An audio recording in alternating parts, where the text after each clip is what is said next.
বিসমিল্লাহির রহমানির রহিম।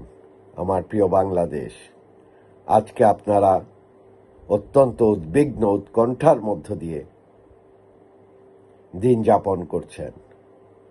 বাংলাদেশের সার্বভৌমত্ব হুমকির মুখে। ৭১-এর ২৫-এর কালো রাত্রি পাক হায়নারা যেমন বাংলাদেশকে ভীত সন্ত্রস্ত করে অত্যাচার নির্যাতন চালিয়ে তাদের ক্ষমতাকে কুক্ষিগত করে রাখতে চেয়েছিল, ঠিক তেমনি করে ফ্যাসিস্ট সরকারও গুম, খুন, নির্যাতনের হেন কোনো প্রচেষ্টা নেই।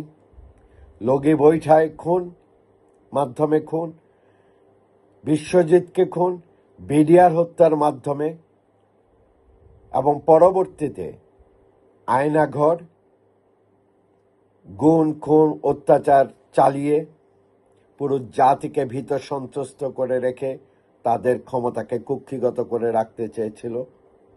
ঠিক তেমনি করে তাদের দোসররা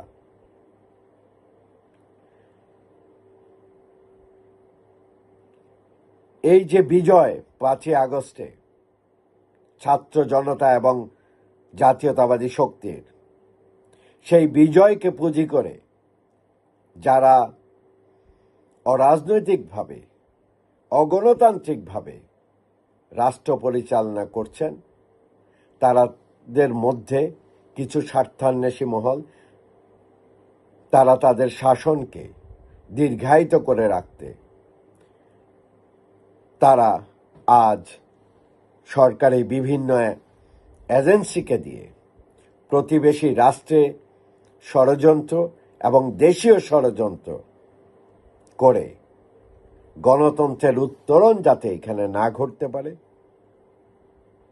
বাংলাদেশের সবচেয়ে জনপ্রিয় দল বিএনপির কিছু কুচক্রী মহলকে অভয় দিয়ে যে তাদের পরিবার সুখে স্বাচ্ছন্দ্যে থাকবে, তাদের কিছুই হবে না, এবং অর্থের প্রলোভন দেখিয়ে তাদের মাধ্যমে বাংলাদেশের ইতিহাসের সবচেয়ে জনপ্রিয় দলটিকে কলঙ্কিত করতে, তাদের মাধ্যমে কিছু হত্যাযজ্ঞ চালিয়ে তাদের অতীতের সকল অপকর্মকে জায়েজ করার অপচেষ্টা চালিয়ে যাচ্ছে। তাদের অপচেষ্টার একটা অংশ হচ্ছে আমাদের লিডার অব দ্য নেশন, ১৭ কোটি মানুষের নেতা, পলিটিক্যাল ফিলোসফার জনাব তারেক রহমান সাহেব ঘোষণা দিয়েছেন অতি শীঘ্রই বাংলাদেশে দেখা হবে। উনার প্রত্যাবর্তনকে বাধাগ্রস্ত করতে আজকের এই ষড়যন্ত্রগুলো করা হচ্ছে। কারণ তারেক রহমান সাহেবের দেশে প্রত্যাবর্তন গণতন্ত্রের উত্তরণের অগ্রযাত্রা সামিল। দেশকে উন্নয়নের উচ্চ শিখরে গণতান্ত্রিকভাবে পরিচালনা করার জন্যই তিনি দেশে যাওয়ার প্রত্যয় ব্যক্ত করেছেন। তার এই প্রত্যয়কে ঠেকিয়ে দিতে পরিকল্পিতভাবে এই দলটাকে কলঙ্কিত করার অপচেষ্টা করা হচ্ছে, দেশকে অস্থিতিশীল করার অপচেষ্টা করা হচ্ছে। কারণ তারা জানে এই জনপ্রিয় নেতা বিশ্বের ইতিহাসে এক অনন্য দিন, সেই দিন আসবে যেদিন তিনি দেশে প্রত্যাবর্তন করবেন। সুনামির মতো সারা বাংলাদেশ থেকে মানুষ ঢাকায় এসে পুরো ঢাকাকে অচল করে দেবে। সারা বিশ্ব দেখবে বাংলাদেশে একজন জননন্দিত নেতার দেশে প্রত্যাবর্তন। ইতিহাস সৃষ্টি হবে নতুন করে, বিশ্ব রেকর্ড হবে। তাই এই তারেক রহমান সাহেবের জনপ্রিয়তায় ভীত সন্ত্রস্ত হয়ে তার এই প্রত্যাবর্তনকে ঠেকাতে এবং বাংলাদেশের গণতন্ত্রকে প্রাতিষ্ঠানিকভাবে যাতে রূপ না পায়, বাংলাদেশে যাতে তারেক রহমান সাহেবের সুশাসন, উন্নয়নের শাসন যাতে সুপ্রতিষ্ঠিত না হতে পারে, আজকে সেই ষড়যন্ত্র করা হচ্ছে। সাথী ও বন্ধুগণ, আপনাদের জাগতে হবে, আপনাদের বুঝতে হবে এই স্বাধীনতায় বিশ্বাসী যারা আছেন তাদেরকে গণতন্ত্রের জন্য আবার রাস্তায় নামতে হবে। যারা স্বাধীনতায় বিশ্বাসী না, মৌলবাদী শক্তি এবং বর্তমান এই অবৈধ সরকারের মধ্যে যারা আঙ্গুল ফুলে কলা গাছ হয়েছেন,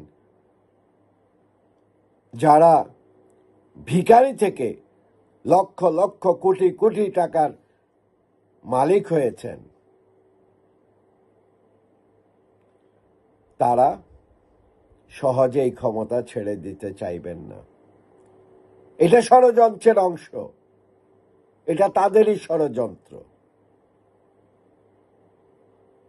তাই আসুন দেশে এবং প্রবাসে আমরা সবাই ঐক্যবদ্ধ হয়ে এই ষড়যন্ত্রকে রুখে দিই। আমার প্রিয় দেশবাসী, প্রবাসী এবং বিএনপির মিডিয়া সেল এবং প্রবাসে আমরা যারা তারেক রহমান সাহেবের সৈনিকরা আছি, তাদের উদ্দেশ্যে বলতে চাচ্ছি, আপনারা জাগ্রত হন। পদ পদবীর জন্য নয়, বাংলাদেশকে নিয়ে নতুন করে ষড়যন্ত্র হচ্ছে। আপনারা যারা চান তারেক রহমান সাহেব দেশে যাক, অনেক বড় বড় স্লোগান দেন ওনার মিটিংগুলোর মধ্যে, তারা জাগুন। সত্যিকার অর্থে যদি আপনারা চান তারেক রহমান সাহেব দেশে যাক, গণতন্ত্রের উত্তরণ ঘটাক, তাহলে আপনারা জাগুন, আপনারা কথা বলুন ষড়যন্ত্রের বিরুদ্ধে, এই মৌলবাদীদের বিরুদ্ধে, এই সরকারের মধ্যে থাকা এই কুচক্রী মহলের বিরুদ্ধে। সবাইকে উদাত্ত আহ্বান জানিয়ে আমি আমার বক্তব্য শেষ করছি। অন্যথায় এই দেশে গণতন্ত্র উত্তরণ অতি সহজে হবে না, হবে না, হবে না, হবে না। বাংলাদেশ জিন্দাবাদ।